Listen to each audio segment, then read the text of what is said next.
the first assessment of penalties for violation in October.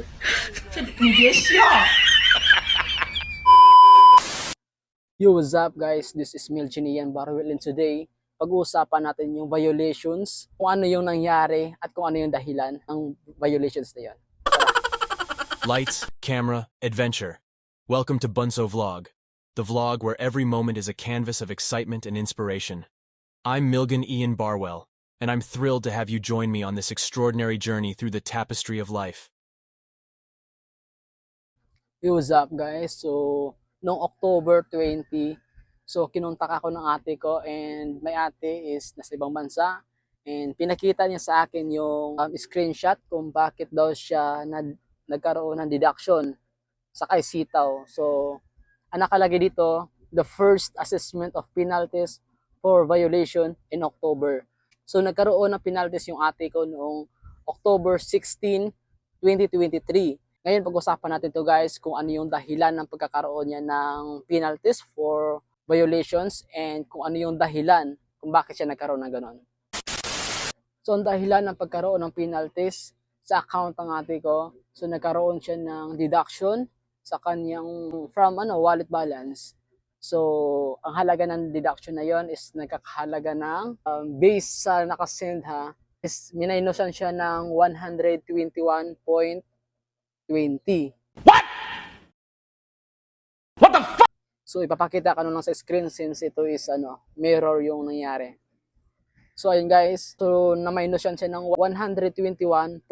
So, let's say, ilagay na lang natin sa, or i-round off na lang natin sa 122.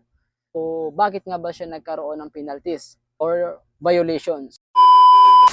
So, ayun nga guys, nung pinisit ko yung shop ng ate ko, so, nakita ko doon yung processing rate niya is hindi siya umabot ng 55%. So, alam naman natin sa bagong policy or sa new policy ni Sitaw is napakahalaga ang 55%. Kailangan ma-maintain natin sa kay Sitaw.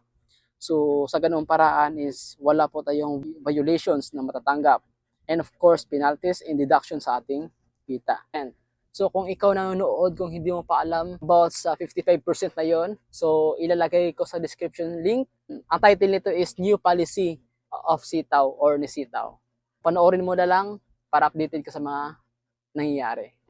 So, yun ang pinaka-main reason kaya kailangan natin ma-reach si 55% every 16th of the month. And of course, bago magtapos din ang buwan. So yun po yun guys, ang pinaka-main reason kung bakit nagkaroon ng penalties yung ate ko. So para maiwasan natin na magkaroon yung mga followers natin dyan and sa mga solid supporters natin dyan. So guys, I suggest na panoorin natin yung sinabi ko na new policy ni Sitaw para always staying updated sa mga nangyayari. And of course, para di matambakan ng inyong store ng pending orders, nakagawa ako ng isang video para maiwasan natin matambakan. So ang title nito guys is paano di matambakan ng pending orders sa Sitaw gamit ang support ticket or Sitaw support ticket. So ilalagay ko na rin po sa description section yung video na yon para lagi po kayong aware about Sitaw and of course sa tips para di tayo tambakan ng pending orders.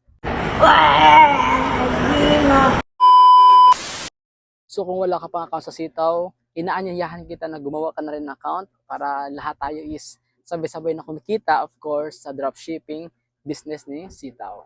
So ang link kung paano gumawa ng account, so ilalagay ko rin sa description section para di ka na mahirapan. So scroll mo lang and basa-basa lang. So bago magtapos ang video ito, thanks for watching. Life is a masterpiece in the making, and you are the artist of your destiny. Embrace each brushstroke of time, for they blend together to create a tapestry of experiences uniquely yours. Remember, life is not about the destination, it's about savoring the journey. Embrace the present moment, for it's the only time you truly possess. The adventure awaits. Go forth and make it extraordinary.